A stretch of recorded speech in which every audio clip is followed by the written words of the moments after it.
Mr. Speaker, I want to bring to everyone's attention, especially my Democratic colleagues, a troubling incident that transpired over the recess. It's important that people hear about how women in the LGBT community are treated at the highest levels of the current Puerto Rican government and the values and politics that run deeply throughout the politics for statehood in Puerto Rico. It is fair to say that in the era of Trump, admitting a Spanish-speaking Caribbean country as the 51st state would depend on the strength of the Democratic votes. So it's important for my Democratic colleagues in particular to understand who the statehooders really are and what they really stand for beyond their rhetoric in Washington, D.C. The president of the Senate in Puerto Rico, Thomas Rivera, Schatz, is a key leader in the statehood party. In a recent interview on Noti Uno Radio, he was asked about the Financial Oversight and Management Board, known as the Junta de Supervisión Fiscal. This is the controversial board created by Congress a year ago to take over financial and fiscal decisions in Puerto Rico and to prioritize the payment of Puerto Rico's debt to Wall Street. I was one of the chief opponents of PROMESA legislation that created the junta, and I've spoken out against it on numerous occasions. But it wasn't what the statehood Senate president said about the junta that was so offensive. It was how he talked about in public about one of its board members, in fact, the only woman on the board, and an appointee nominated by Nancy Pelosi and the Democrats in the House. Ana Matos Santos has impeccable bipartisan qualification and also happens to be an openly gay woman. So during the interview, the Senate president and statehood leader referred to Ms. Matos Santos as Mr. Matos Santos, using the masculine pronoun señor. He did it multiple times so that the listeners would not miss his disdain for lesbians and for women. It was no accident or slip of the tongue. Given an opportunity to apologize, Rivera Schatz has declined to back down.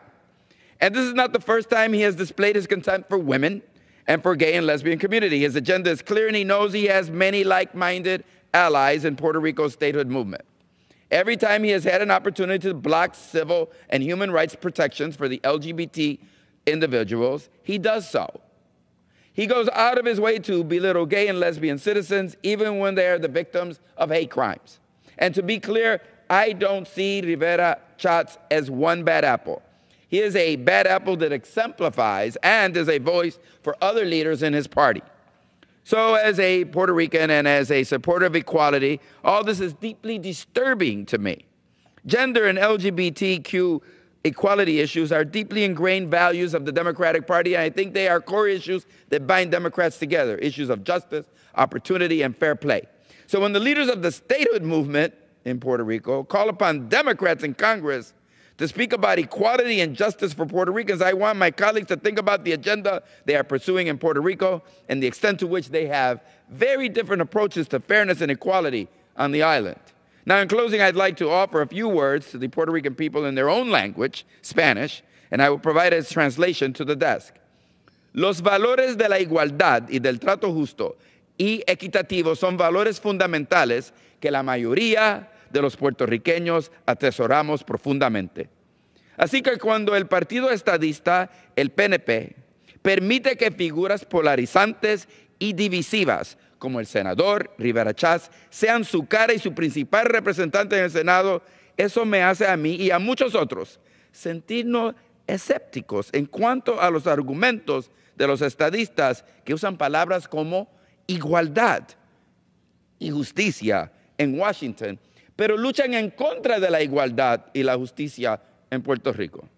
¿Cómo espera que se les tome en serio al hablar de igualdad cuando su agenda en la legislatura es la de quitarles derechos a las mujeres, la comunidad LGBT, a los estudiantes y a los que se manifiestan y protestan pacíficamente? Criminalizar la protesta no adelanta la democracia y la igualdad. Esta es la fundamental hipocresía que le he señalado a mis colegas demócratas aquí ahora y en reuniones privadas a través de correspondencia. Si el movimiento estadista en realidad tuviese un compromiso con la igualdad, actuarían conforme a la igualdad y no meramente usando el término como un lema que les conviene. Mr. Speaker, I yield back the balance of my time, and I will make, for the record, the translation. Thank you very much, Mr. Speaker. The gentleman yields back. The chair now recognizes the